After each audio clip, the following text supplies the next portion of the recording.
Start.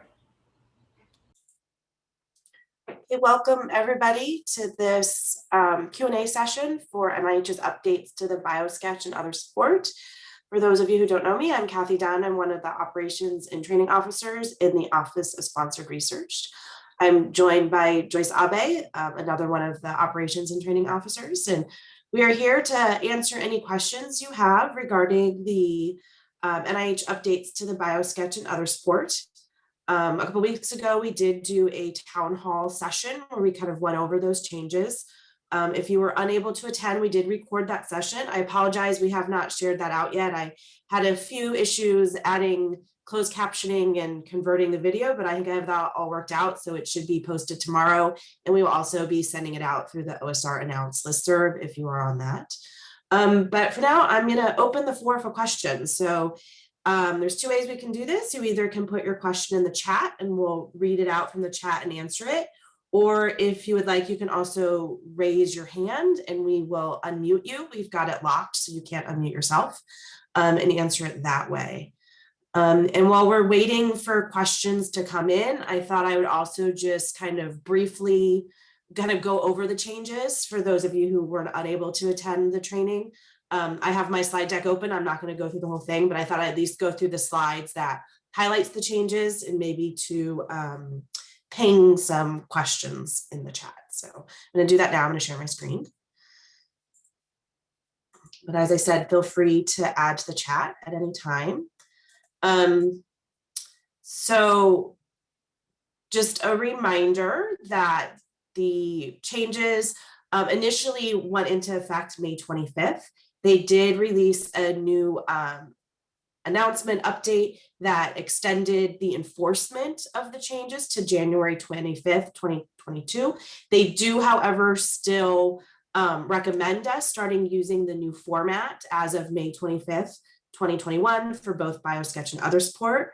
There's also been a few kind of clarifications and FAQs.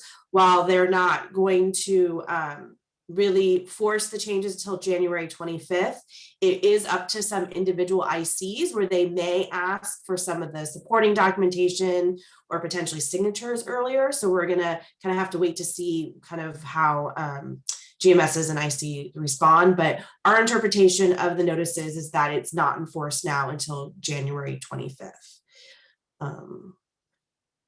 Okay. So what are some of the changes to the Biosketch? So let me make this bigger. Sorry, I don't have it in display mode, so I can easily sort between. So the section B, positions and honors, was renamed to positions, scientific appointments and honors. For non-fellowship biosketches, section D has been removed. And that section D was the research support section. For fellowship biosketches, that section D, the research support has been removed, but it's been renamed scholastic performance. The ongoing and completed research that used to go into section D has now been moved to be within section A. And finally, they do have an updated Biosketch format available in Science CV, and NIH does seem to be pushing having really people move and start using Science CV to create their biosketches. We received a question in the chat. Will you be reviewing the questions from the town hall? So I can, if you have a specific one you want to review. We did go through and answer them all, and I actually just posted them to our Other Support website. So when I send out the announcement that the recording is done, I'm going to include this. So I did just recently, oh, sorry, I accidentally clicked on something. So if you go to our website, osr.ucsf.edu, Other Support, I've uploaded the PowerPoint presentation from the town hall as well as the Q and A. So it's just a PDF document that has the questions that were raised in the last town hall plus our answers. So if you have a specific one you would like me to go over, I can, or if we have time and we're not getting a lot of questions during the session, then yes, I can go through these and go over them.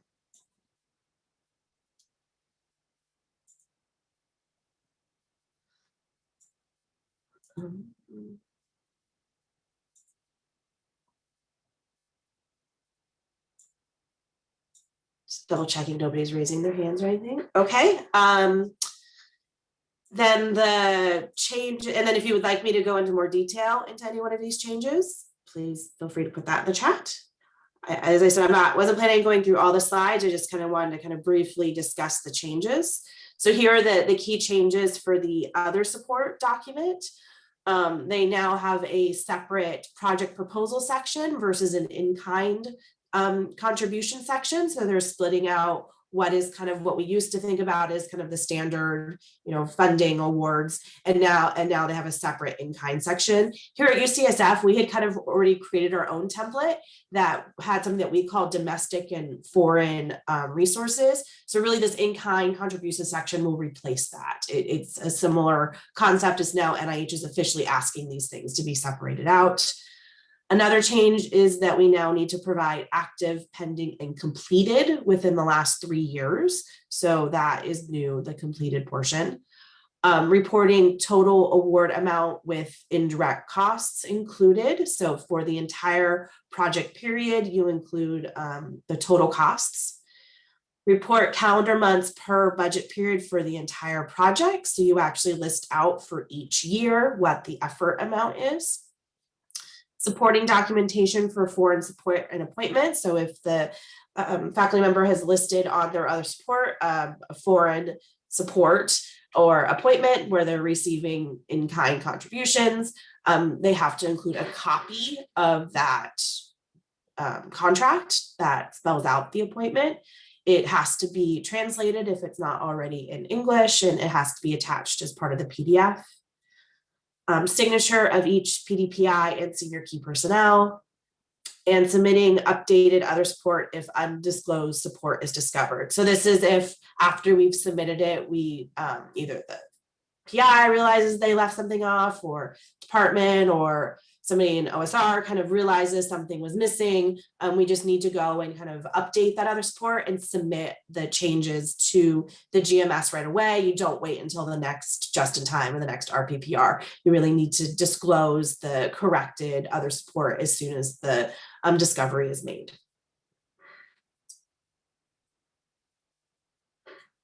Here is just what the new format kind of looks like. The NIH website has a blank format, it has a sample, and it has instructions. The main changes are highlighted here. So status of support, as I mentioned earlier, they've now added this completed within the last 3 years. There's no longer a separate just-in-time and RPPR versions. There's just one version, and all of them contain active, pending, or completed within the last 3 years. You still group them into different sections, but you also list what the status is there. Primary place of performance. In their example, it's pretty general. They just said University of California, Los Angeles is actually their example. So I don't believe they want us to include like the full performance site, but really just the primary place of performance would be University of California, San Francisco, if it's happening here. Total award amount, including indirect costs, as we already mentioned, that's new. For pending, it's the proposed amount. For completed, it's not required. And then for active, it would be based on the notice of award. And then as is shown here, you have to list out the effort per year. We got a question in the chat. Can you please go over questions that were entered asked when we were registering for this meeting? Yes, thank you. Larissa, you were actually the only one who that I noticed put a question in. So I believe your first question, one of your questions was to go through an example of where it's the like a P50 or a project performance example. So here that is here. This is an example of a sub project. So this is where it's a, like a P. So there's multiple components. So there's maybe projects and cores. It's a large multi-component project. The official guidance from NIH, which is in one of their FAQs, is that for sub-projects, we only provide the project number and PDPI name for the overall project, and then all other information, including award amounts and persons months, are for the sub-project only. So they did not have an example of how they wanted to look in their sample or on their FAQs, but this is kind of my best guess based on the information that they provided. So the PDPI should be the PDPI of the overall award. And then, as it says here, also the project number, so for the overall award, but like the aims should be for the very specific project. The proposed, I mean, usually the start and end date is the same as the overall project, but I think the main thing is about the award amount and the effort amount.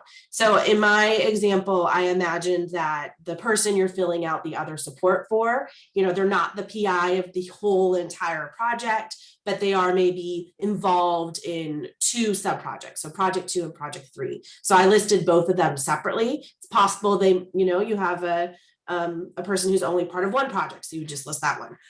But so for me, I list both, so that way it was clear. You would list the amount, like the total cost for that whole sub-project. So not just what's going to your PI or to that PI's lab, but for the whole sub-project, and the total cost for the whole entire period. So if it's a 5-year project, for the full 5 years, and then you do the effort separated out per project as well, is how I did it. And I just kind of created a table that clearly showed the different projects. If you're like in year 3, then you would just show years 3, 4, and 5. This was imagining it was kind of at the beginning of the project. So you need to show all 5 years. So you need to show the current year and future years. So should we put the overall goal for the sub-project goal or both? I mean, the FAQ says the only thing that should be for the main project is the project number and the PDPI name for the overall project. So I would imagine the goals might be for the individual project, but usually the goals are just a few sentences anyway. So it kind of depends on how it's written. I mean, it might, be the whole project, but if there is, real distinct purpose for each project, then you would probably want to have the goals per project as well, is my reading of their FAQ. So here's a question. We usually only list completed awards for other support requested for RPPR and not for just-in-time requests. So this still apply? It does not seem to, no. It seems they have changed that. So it used to be that the just-in-time other support would be active and pending, and then the RPPR other support would be active and what they used to call inactive, so completed within the last year. And then the Biosketch had completed, which was the last 3 years, but that has now changed. And the way the instructions read, there's no longer 2 different formats. There's no longer a just-in-time version and an RPPR. There's just one version, and all of them should have active, pending, and completed within the last 3 years. So no, it does not still apply. We now need to add completed to this new version of the other support format. Some key personnel, they like to put effort only so as to not overstate funding from NIH. Can you speak if this should continue or put actual budget?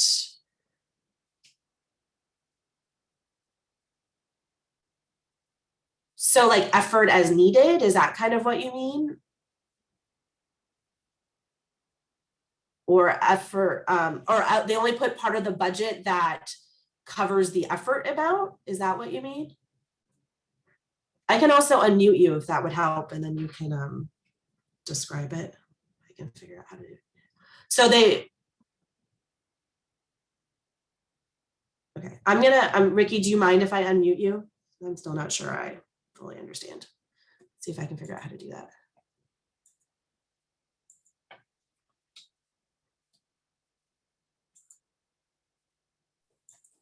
Hi, Kathy. No, I meant effort amount. Like if they're key personnel on a set project or on a project, they don't want to put like 500,000, even if they're only getting, say, 5% effort. It just looks bad as far as showing too much to NIH. Does that make sense? It does make sense, but I don't think that's what NIH wants. I think NIH wants it to be the full amount for the project. I feel like that was kind of what they even want before, because even if the PI only has a small amount of effort, there still could be other amount of money that's going to his lab. They don't want to just know the support for the PI's effort. They want to know the support that's supporting that part of the project. I mean, even if you have like an R01, it's not, just effort. So I don't think that's what NIH wants. I think NIH wants the full project amount is my understanding of the policy.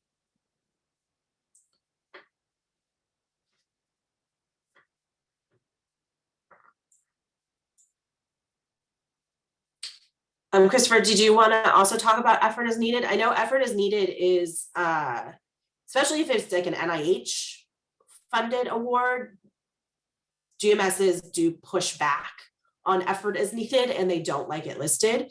If it's like a mentor, so if it is a mentor situation where it's like a training grant and they're a mentor on a training grant, I don't think that actually should be listed on the other support. If they're just in a mentor role, I don't think that should be on the other support. And I should talk about that. It's like training awards are still excluded. And if it's a true mentor-mentee relationship, it doesn't need to be included. There are a few situations where it's a non-NIH award and it's for like a nonprofit, and that nonprofit does not allow effort by the PI. In the past, my recommendation has been to put kind of effort is needed or put a little asterisk and basically in the overlap statement, spell that out that this does not provide effort to the PI, but now maybe we even could include that stuff kind of in the in-kind section. I don't know. I'll have to think about that. But I think you can kind of in the overlap section spell out, there's no effort. The sponsor does not pay for it. This is just supporting kind of the lab. Okay, I know I've missed some questions. Okay, Gavin. Does the dollar amount remain all years total even when you're midway through the project?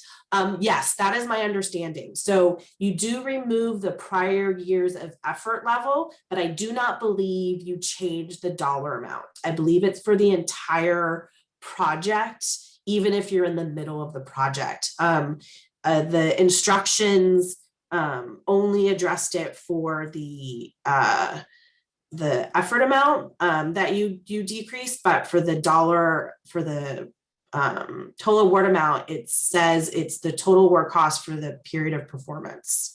So I think it's still the full amount no matter what,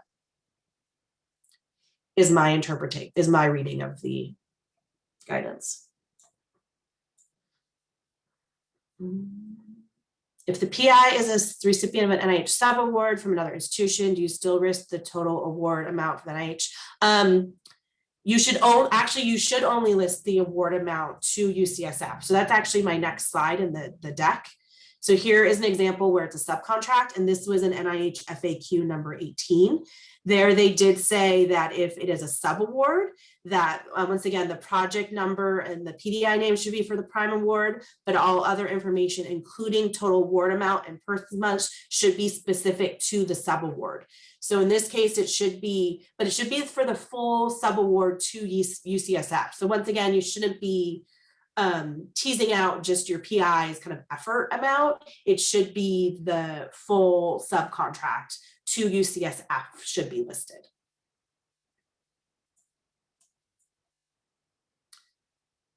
Joyce, did you see, did I miss any questions, or anybody else? If I missed your question, let me know. And then Larissa, I think you had two things in your questions were registering, and I believe the other one was about providing the commons names, the ERA commons names for the I guess the key personnel. So you were hoping that the Office of Sponsored Research could somehow systematically kind of share out, right, the commons. For I don't think we have a systematic way where we're tracking those.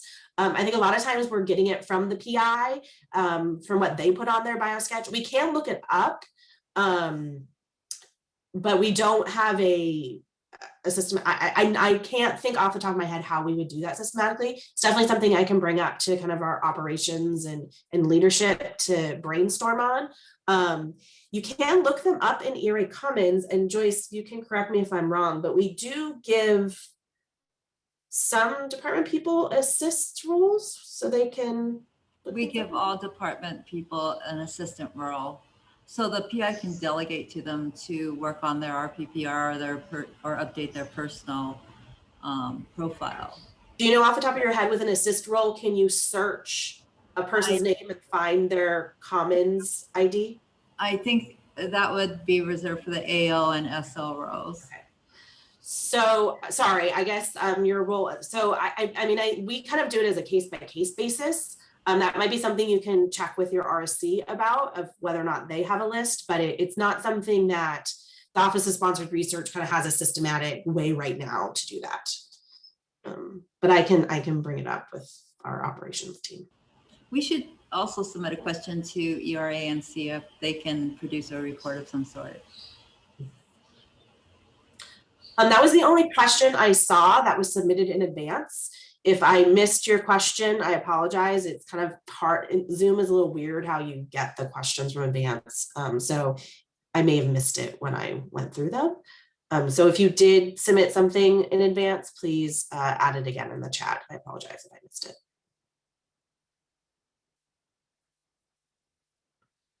And if you don't have a specific question, but you would just like me to expand on a certain topic, feel free just to put that topic in the chat and I can go through it or go through a slide about it.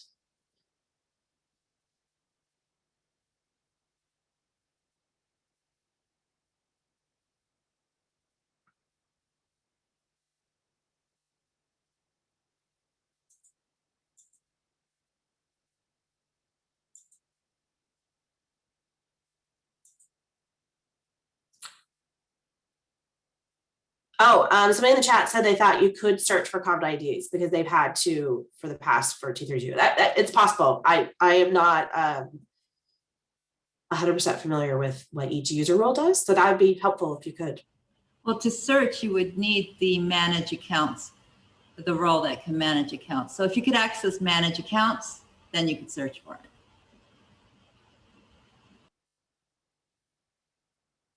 You may, for T32, you may have done it in Xtrain, which is a subsidiary function. Maybe the assist has access to the manage accounts. Oh, it may have been Xtrain. Okay. Personal chat just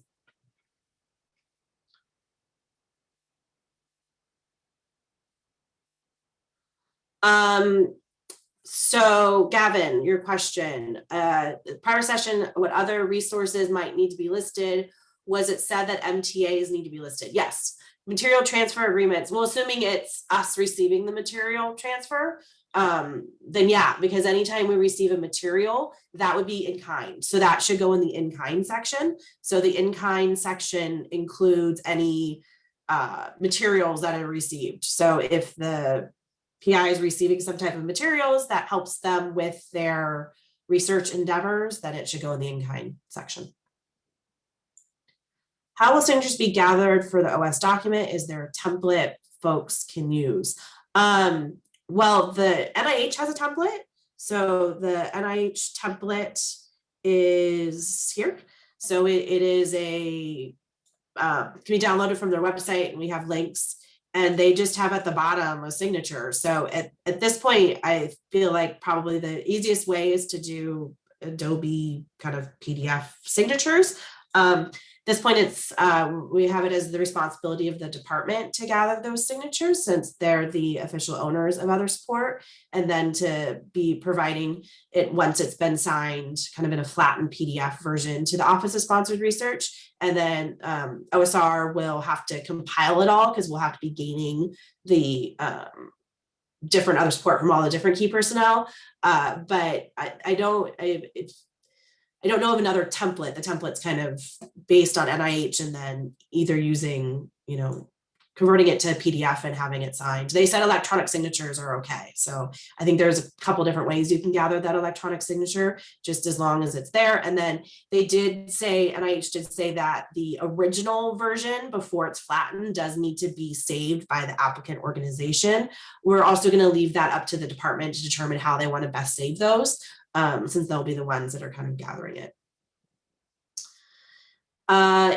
Okay. If the project is still active, but the PI is no longer receiving effort support, should we move it to inactive? So the project is still active, but the PI, I think it's more than just the PI is no longer receiving effort support. I think it's like the PI and like his whole lab. So if it's not supporting his research endeavors anymore, so it's not part of, he's not part of the project anymore, like his portion of the project is completely done, then I think you could probably include it in the completed. I feel like that though since the dates aren't completed, I feel like that NIH would wonder about that. So I feel like that should be described like in the overlap statement. I would just include something in the overlap statement that, you know, this PI's role in the project has been completed and will no longer be receiving support from this award. And that's why it's been moved to the completed. I would just really make it clear. Will the overall UCF guidance around what should be listed in the in-kind contribution areas for other support, or do you think departments should have discussions internally to plan on how they want to handle? I had a meeting with the division today, still wary about handling individually, and we're discussing how they could handle it in a uniform way. I mean, our guidance, I guess, are you wondering, I mean, we are trying to have some better guidance for like that's more directed towards the faculty. We're still working on some of that. There has been some kind of broader discussion of having kind of a foreign influence town hall for the faculty, which kind of gets at some of this in kind. I don't know though if of those will happen. So some of that's in the planning stage. I think right now our plan is, it's really hard to hit. It's really hard to have a template or a really kind of clear cut, you need to include this, include this, include this. So our plan was to do more scenarios, like here are examples of things that have to include, just because there's so much variability and variety. And in the end, it's really down to the faculty member to make sure they are disclosing everything. We think having a lot of case studies and examples will help them to understand the type of information that needs to be included. And we are working on having more kind of faculty targeted training that we'll put up on our website. That's a little bit shorter than the trainings we did a couple weeks ago. So that's kind of how we're thinking about it now. I mean, in the end, it will be a little bit about each department and division discussing it. In addition to just, you know, having the PI tell you, there is the OAT system. It's the outside activities tracking system, but that's not something we have access to. I don't know if it's something the department has access to. That is the where the faculty do have to go and report any outside activities that they have. And if that outside activity does support kind of research, then that should be included in other support. But whether or not the departments can use that, I don't know. There is some, I mean, I guess that's my understanding of kind of where we're at for a broader discussion. As I mentioned, we're going to try to have more case studies, so hopefully that will help. Next question, can you please address that there should not be effort as needed or 0 calendar months or just like space listed for PI's effort on their NIH awards? We routinely get awards, other support with these. Yes, if it is an NIH funded award, they will not accept effort as needed or 0 calendar months. They will always push back on that.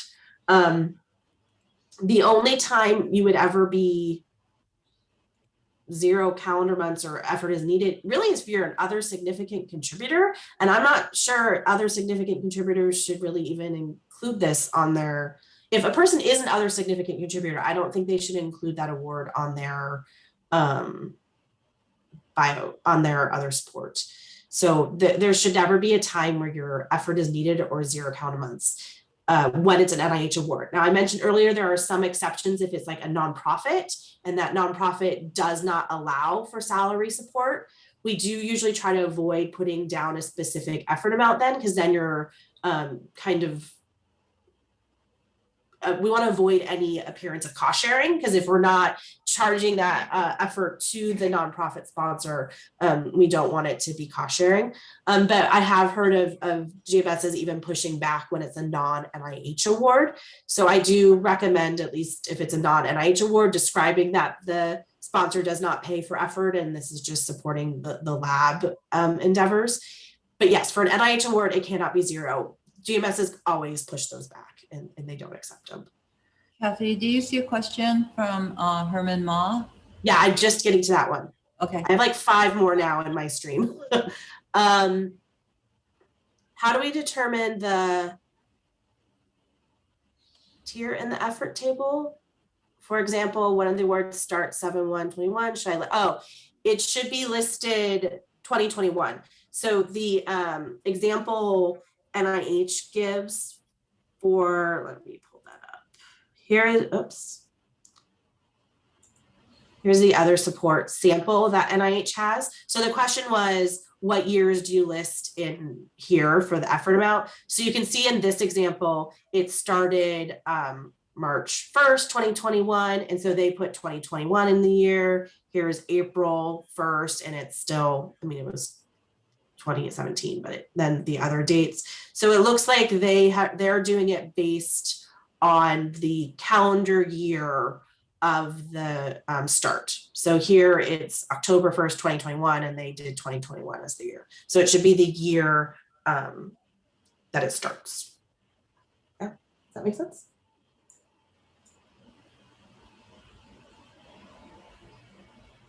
What amount should we use for clinical trials? Should we use the budget amount or received amount? Yeah, that's a good question.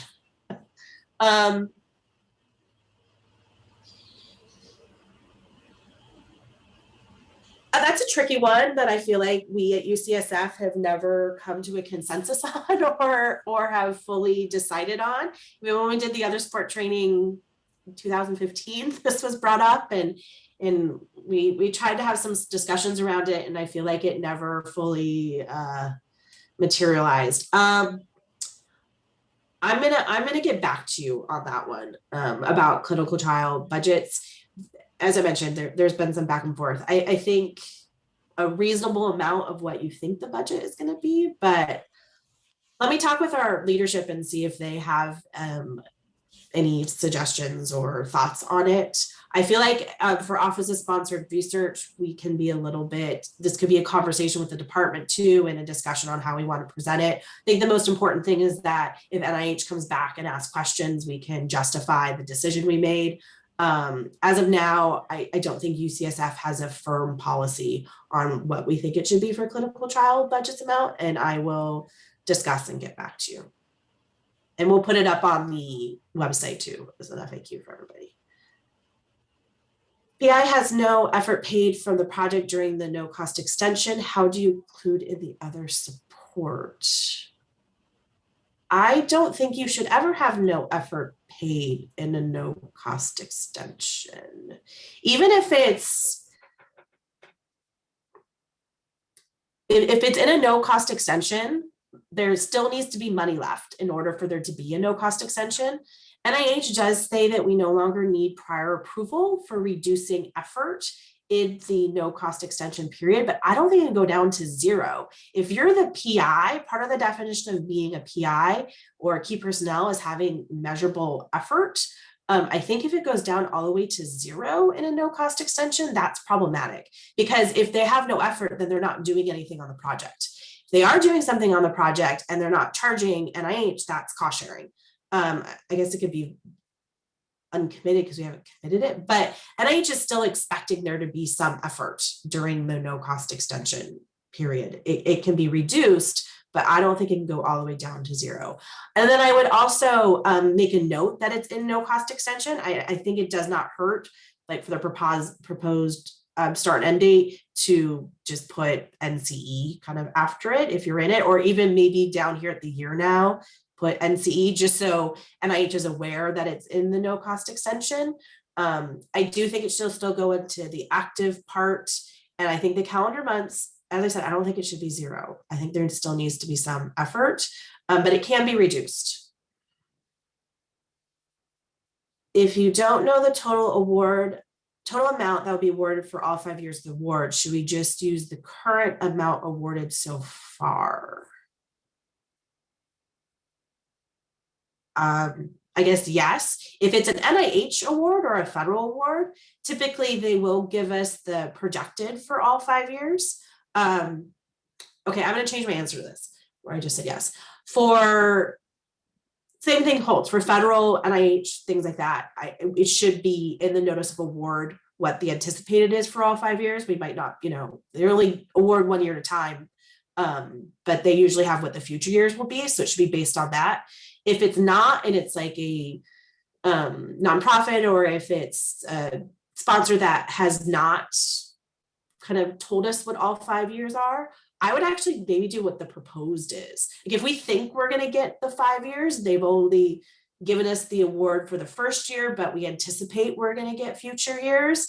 I think the more accurate might be what we proposed. I don't know. This is a tricky one for me. We can think about it.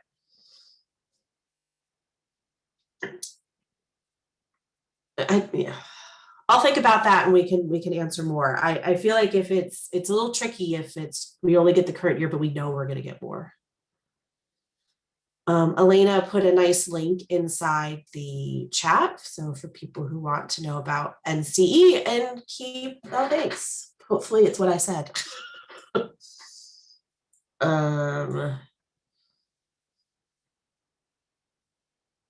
Yeah, so it doesn't require prior approval to get it. However, consistent with the policy reminded for active awards, they must devote a measurable level of effort. So thank you. It did match what I said. It's always helpful when you get things right. PI can devote effort and be paid from a discretionary fund. Cost sharing, correct? Can you code the effort regardless? Yes. So if they should be the effort that's to the project. So even if they are getting some of it cost shared, you should still put the total effort they're putting on the project.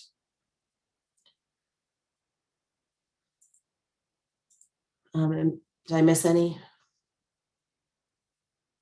You can go back to if you don't know the full amount.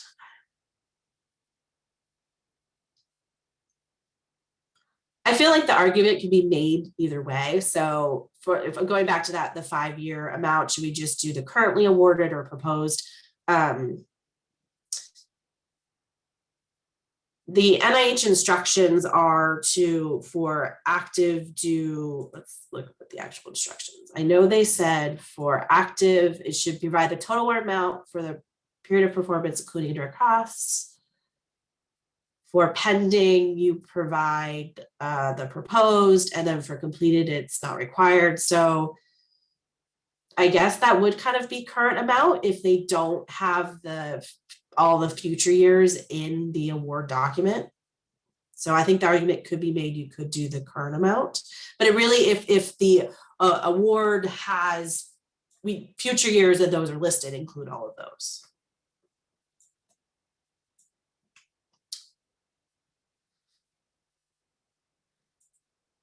You know, I think we got a big stream, and now pause.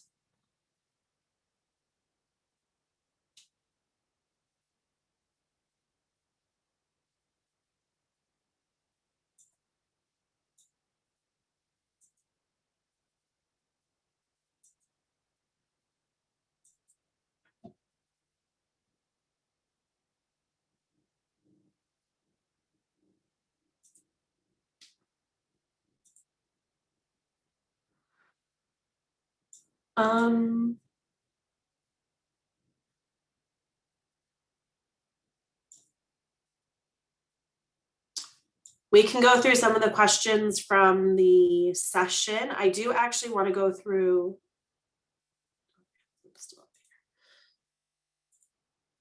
We did receive further information about fellowships since the last time we did it, and our interpretation of kind of NIH's policy for if you need to include so the scenario where there's a postdoc working in the lab and they receive their own funding, does it need to be included? We specifically wrote to NIH and kind of asked, what if they're on an F-32? Does that need to be included? And they kind of didn't directly answer our question, but they did say, if the postdoc receives any support outside of the institution, including NIH or NSF, and it supports the research endeavors of the mentor, then yes, it needs to be included. So this kind of, we talked a little bit about this for those of you who attended the training session.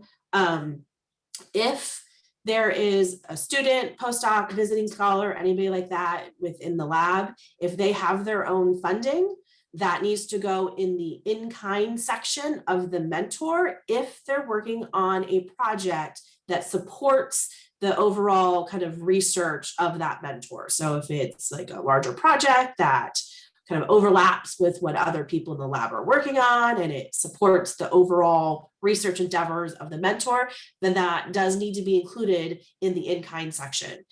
If that student, postdoc, visiting scholar receives outside money and it supports their own individual project that's separate from the mentor's research endeavors, and the mentor's role is solely as a mentor-mentee relationship, and it doesn't benefit that mentor's research endeavors, then no, it does not need to be listed on other support. So this is one of those ones tricky too, where that's really going to come down to the PI, that the mentor, to decide if that needs to go on their other support or not, because we're not going to know, right, the project. The department's not going to know, OSR is not going to know what role that fellow is playing.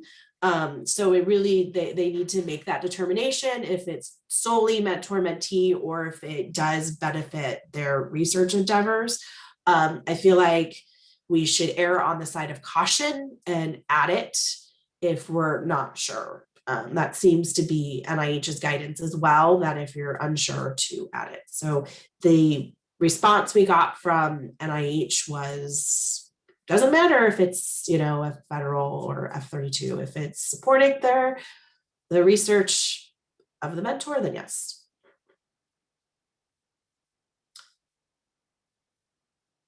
Are departments being told they're responsible for updating their support with their PIs? Yeah, so the departments have always been the owners of the other support document according to the service partnership agreement. That has not changed. We have tried to announce these changes to the departments and to the faculty through various town halls and research administration town hall and listserv. So hopefully the message is getting out. Will the recording of the Biosketch Other Support Town Hall be posted to the OSR website? Yes, I apologize that it has not been done already.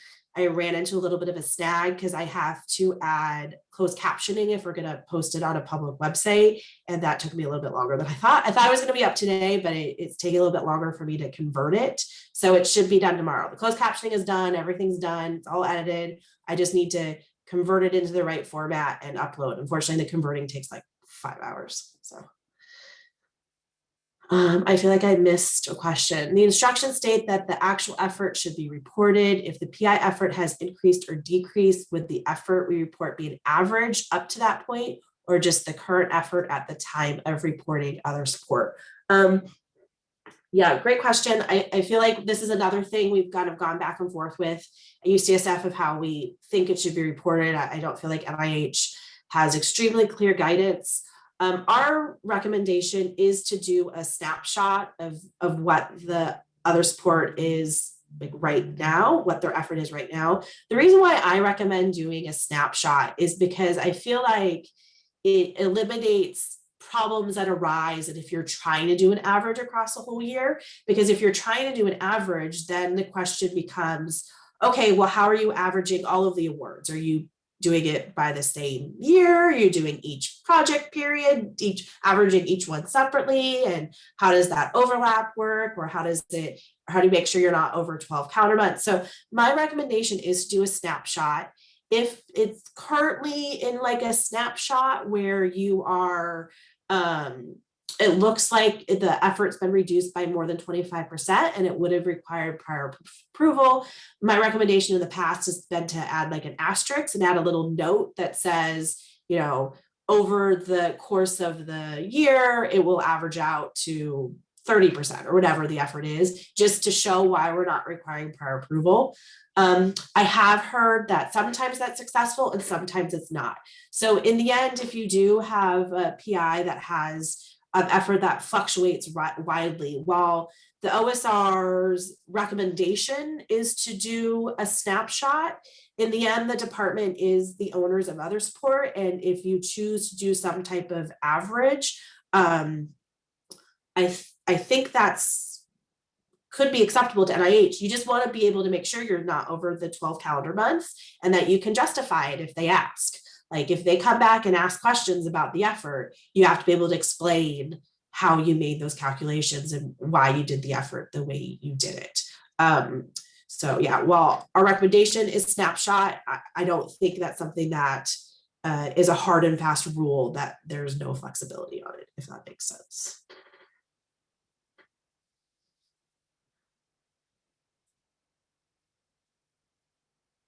So the SPA says that the RMS will format other support into sponsor-specific guidelines, conveying any specific level of detail required.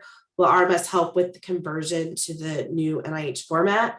I think what we'll help with is to help provide the template, and we're going to have to make sure that it all gets combined into one big packet in order to submit it to NIH. In the end, though, the department has better knowledge of what the effort levels are and the award amount. So in the end, it's still going to have to be the department that provides a lot of that information and fills it out, because you guys have the data that we might not necessarily have.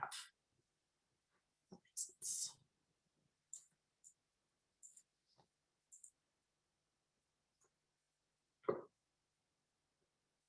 12 minutes remaining. There's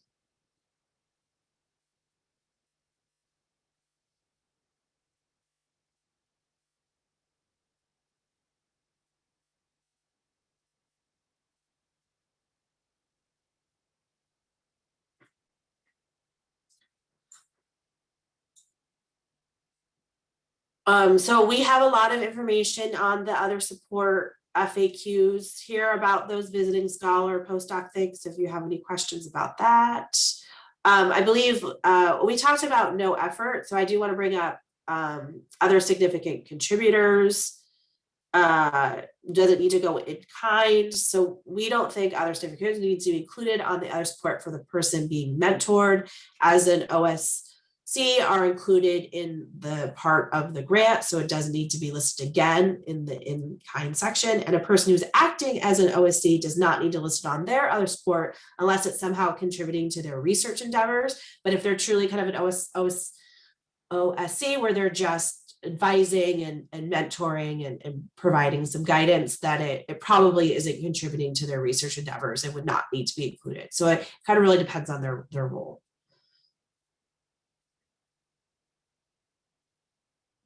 If there's any of these other questions you'd like me to go through, I can.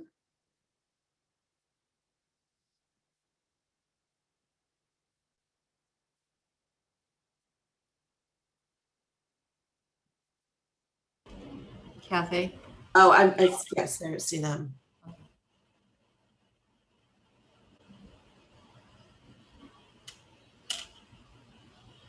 Will RMS obtain the signature from PIs?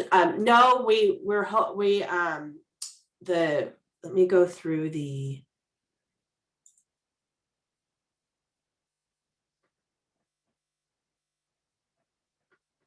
kind of the timeline. So the department and division, since they will be providing they maintain the other support as they're maintaining other support, and converting it into this new format, adding the effort and the cost, review the overlap with the PI, send to the PI to review. The PI really needs to review the content, provide any outside UCSF support, outside UCSF forward contracts, identify any scientific overlap. They will sign it and go back to the department to convert to, and this might have to be a back and forth, right, between the PI and the department to make sure all the information kind of is current and on there. And then the department will then send it to OSR. So the plan is to have the departments convert the other support to the new format, work with the PI, add all the information in about the effort and costs, and then send to the PI for signatures, come back to OSR, then with the flattened PDF with the signatures already there. We got a question about the Biosketch. For Biosketch, are we still supposed to limit the amount of publication citations listed? Yes, I believe it's 4 per section. That has not changed.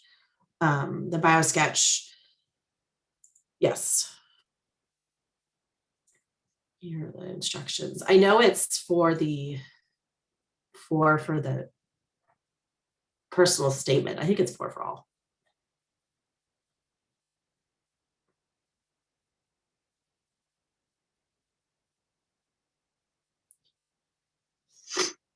Yeah, 4 publications.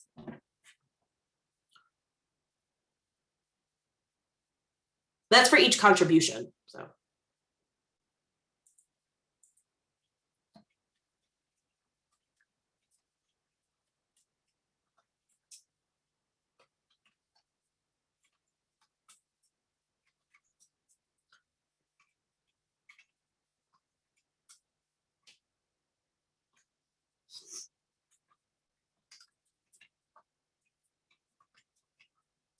Any other questions?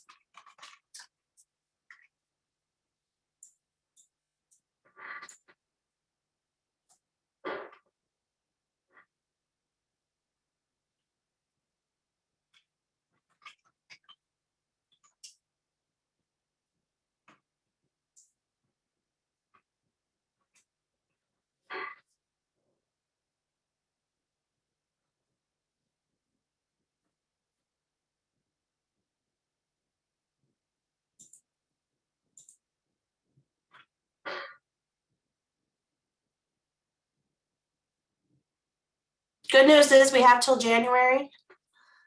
So a little bit of a breathing room to work on getting these things updated. They also did talk about how they will have another support available in Science CV starting in 2022. I do think NIH is kind of pushing to have things move into Science CV, and hopefully that will actually be a blessing, not a curse, because hopefully it'll allow us, the PI, to have everything in one place. The Biosketch, Other Support, NIH and NSF will both be in there. It will convert between different types of formats, and it will kind of allow us to keep all the information in one place and have it kind of spit out the right formatted document. So we'll see.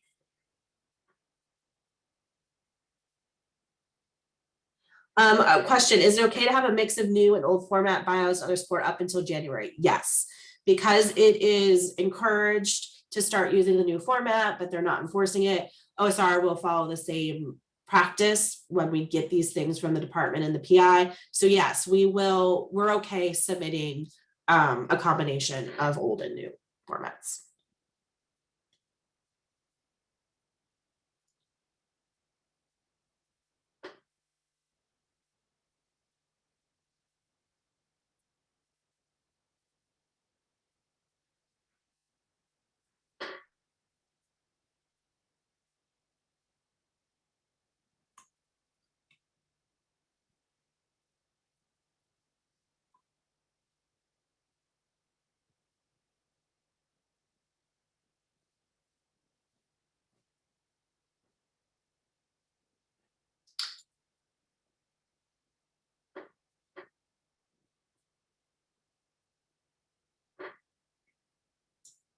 Trying to see if there's anything else I can just show while we're seeing if there's any more questions.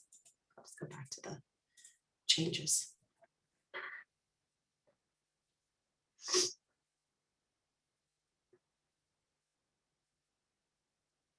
If anybody has any suggestions of,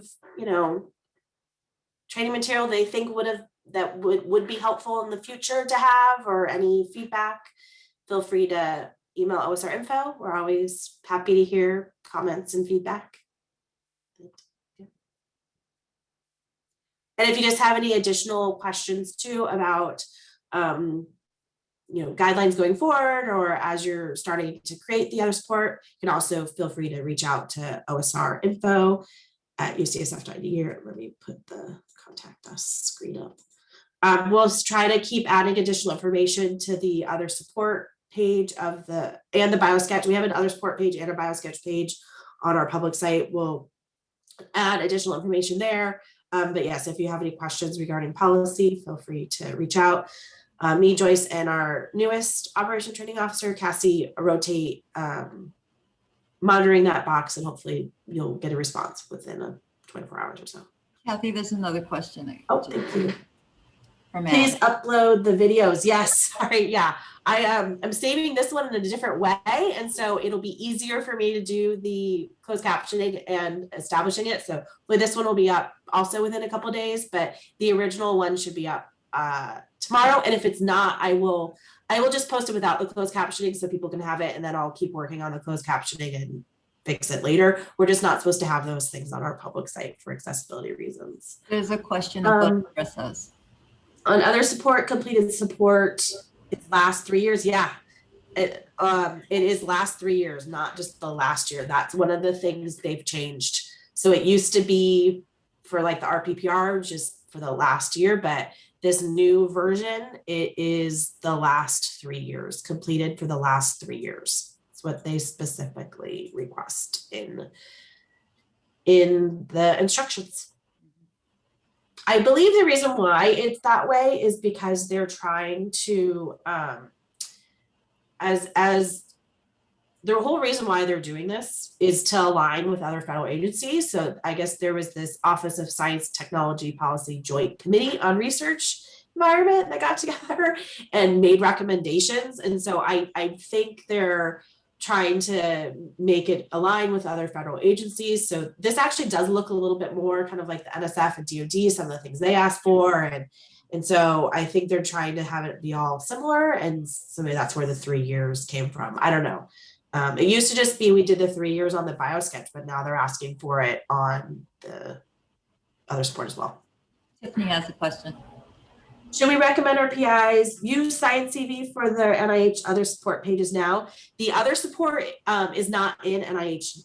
For NIH, it's not in Science CV yet, but the Biosketch is. So you could, I do suggest recommending they use the Science CV for the Biosketch. NSF's other support is though in here. So if you have a PI that does a lot of NSF, they can start doing their other support through Science CV, but NIH doesn't anticipate having the other support in Science CV until 2022. Early fiscal year 2022. So it could be as early as the last quarter of this year. Sorry, thank you, Joyce. You're welcome.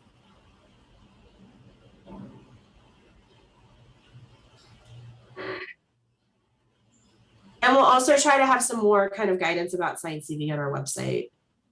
Could you please let us know if we can wait to use the revised other support and Biosketch until January? Yes, they are not enforcing it until January. Caveat to that is we have heard that some ICs, so some specific institute or centers, may request some of the additional information early, like the foreign support documentation and signatures. But the Office of Sponsored Research guidance is you do not have to use the new formats until January, but you do want to start thinking about it and start thinking about the conversions and use it if necessary. But we will not enforce it until January.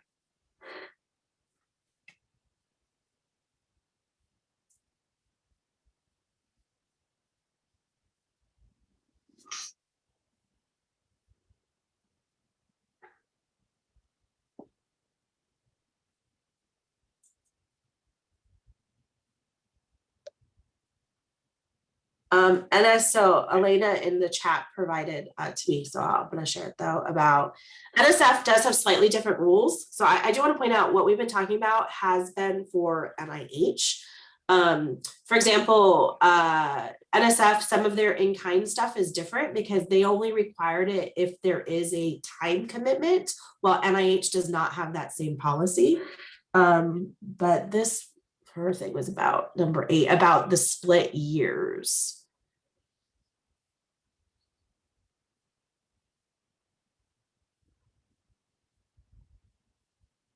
So if you're reporting person months that span 2 calendar years, you should enter the latter year. So this is for NSF. NIH doesn't really address this. And we recommend doing the snapshot. So I guess it kind of depends.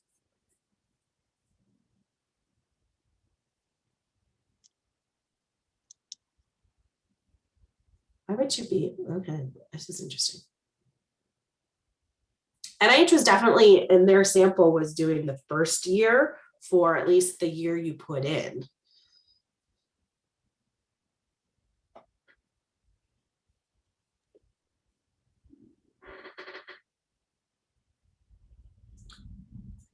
Just another thing to point out too, just about NIH, their FAQs constantly change. And they don't really warn you when you change them. I did try to put in the PowerPoint presentation, cut and paste of the FAQs I was relying on, but that doesn't mean they'll be the same later. So we'll try to provide updated information on our website when we get it or when we discover it. But as I said, they're not always great about notifying us when they make changes. They just change them.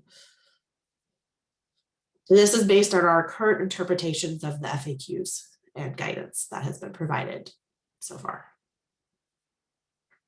Oh, we're 2 minutes over. Going over again. Thank you everybody for joining us. We do have a second one of these sessions in a couple weeks. So if you feel you get more questions by then, feel free to attend that one as well, or just send to us via email. Okay. Thanks everybody.